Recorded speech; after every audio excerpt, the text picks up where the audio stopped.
Okay.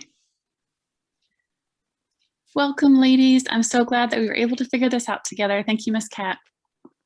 I just wanted to share some thoughts about the power of the tongue.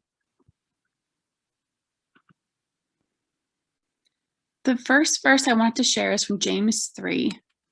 And in summary, he's talking about how the tongue is a small part of our body, yet it can cause a lot of destruction.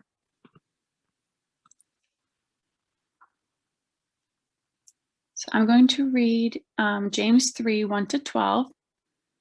James says, "Dear brothers and sisters, not many of you should become teachers in the church, for we who teach will be judged more strictly.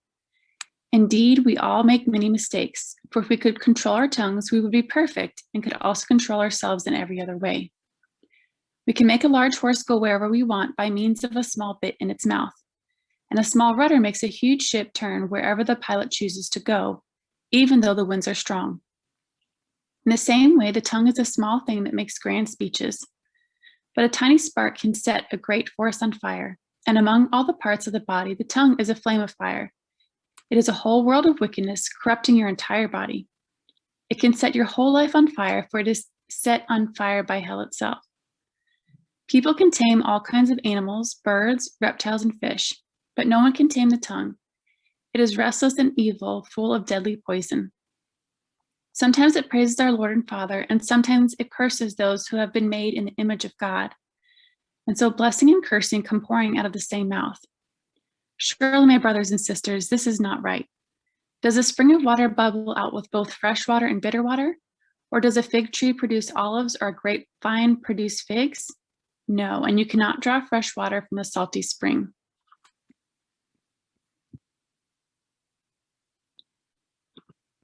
Building on that, I also wanted to turn to the verse in Luke that talks about the tree and its fruit. So I'm going to go to Luke 6, 43-45.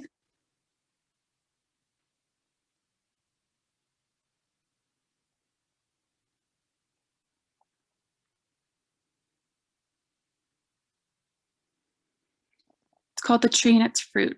What comes out of our mouth can say a lot about us. A good tree cannot produce bad fruit, and a bad tree cannot produce good fruit. A tree is identified by its fruit. Figs are never gathered from thorn bushes, and grapes are not picked from bramble bushes. A good person produces good things from the treasury of a good heart, and an evil person produces evil things from the treasury of an evil heart. What you say flows from what is in your heart. And I want to build on this a little bit more, going to Mark 7, 20-23. Jesus is teaching the disciples that it is what comes from inside that defiles us. For from within, out of a person's heart, comes evil thoughts, sexual immorality, theft, murder, adultery, greed, wickedness, deceit, lustful desires, envy, slander, pride, and foolishness. All of these vile things come from within. They are what defile you.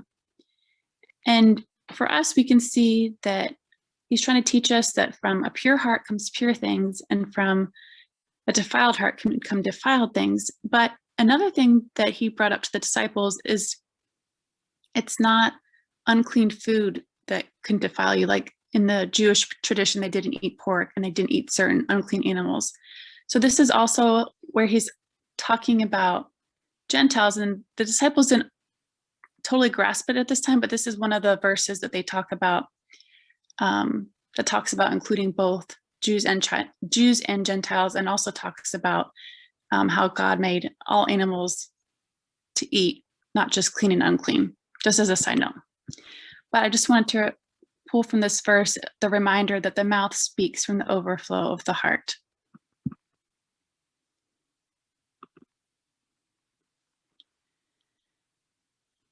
Next, I'm moving on to Ephesians 5. It's going to be 1-4. I just highlighted 1, and then verse 3-4. In Ephesians, he's talking about living in the light. So we've talked about a couple things as far as how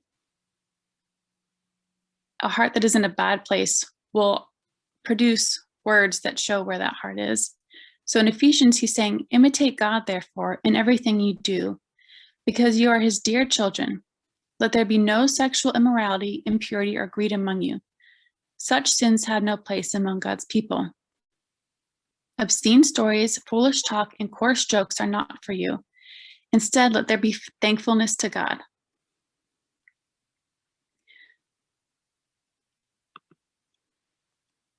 So these are also some other verses that talk about the power of the tongue. In James 1:26, James tells us, if you claim to be religious but do not control your tongue, you are fooling yourself and your religion is worthless. People don't just want to hear us say things, they want our actions and our words to line up to really believe us. Those who control their tongue will have a long life. Opening your mouth can ruin everything. And this comes from Proverbs 13:3. In another Proverbs, in 15 verse 1, it says, a gentle answer deflects anger, but harsh words make tempers flare. So this is just a reminder about controlling our tongues. And then another one from Proverbs 27, with our tongue, we can poison ourselves and those around us, including our friends, family, spouse, and children. I know that's specifically talking about a quarrelsome wife, but this is just an example, only the way the Proverbs can word it. But it says a quarrelsome wife is as annoying as constant dripping on a rainy day. Stopping her complaints is like trying to stop the wind or trying to hold something with greasy hands.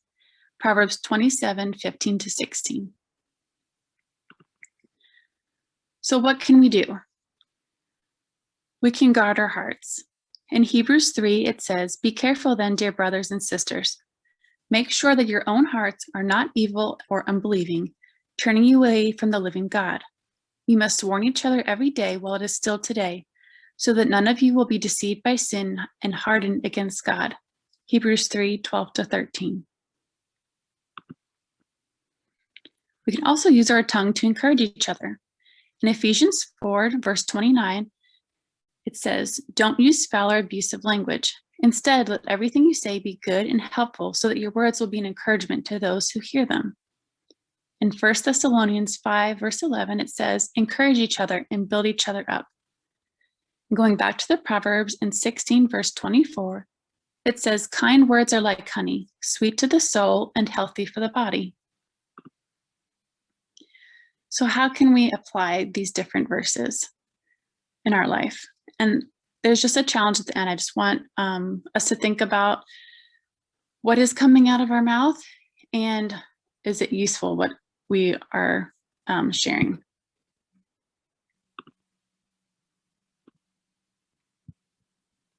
I know that was kind of quick, but I just wanted to give just some verses about the power of the tongue and just some verses about encouraging each other afterwards. Some application, I guess you could say. Thank you so much. Okay. Thank you so much for what you shared. Yeah, thank you so much for what you shared. This is amazing. Thank you so much, lovely sister. This is little nuggets, like Marisha said. Keep up the good work. And I think I'm gonna go back and see it when Kat put it on. Thank you. Gracias, mi hermana. Gracias a ti, hermana mía, por compartir.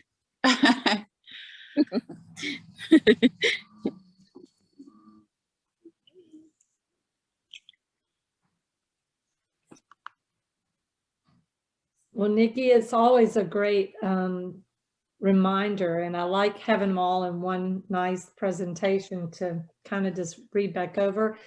And it's good for me at the end of the year when we're closing things out, not to get grumbling and remember that what comes out of my mouth comes out of my, my heart. And so it's good for me to mull these around in my head and the next few days, because we're asked to, like you, I'm sure when you're working, to stretch, like somebody's going to be out Friday and Monday and they want us all to pitch in and help cover the class. And you're thinking, I have a full day and now I've got to give up my only time because somebody else is taking the day off. And you go, okay, you're grumbling. So, watch your heart, your attitude. So this will be really good for me. And I will put these on my computer. I'm also selling yearbooks, and all the sweet little children said, my mama did buy me a yearbook. And I'll go, okay.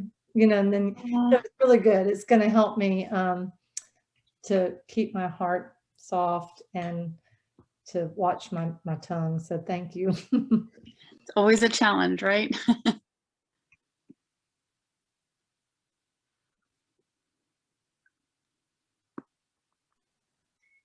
Yeah, Nikki, I love how you presented this, and I took pictures so I could go over this all and the scriptures, and it just is really something I need to hear more and study out more and think about more, pray about it too, because you know, I'm very good at complaining at the littlest things, and you know, just it's so important. And you know, how we talk, you know, especially at work or, you know, around your family. It's all so important.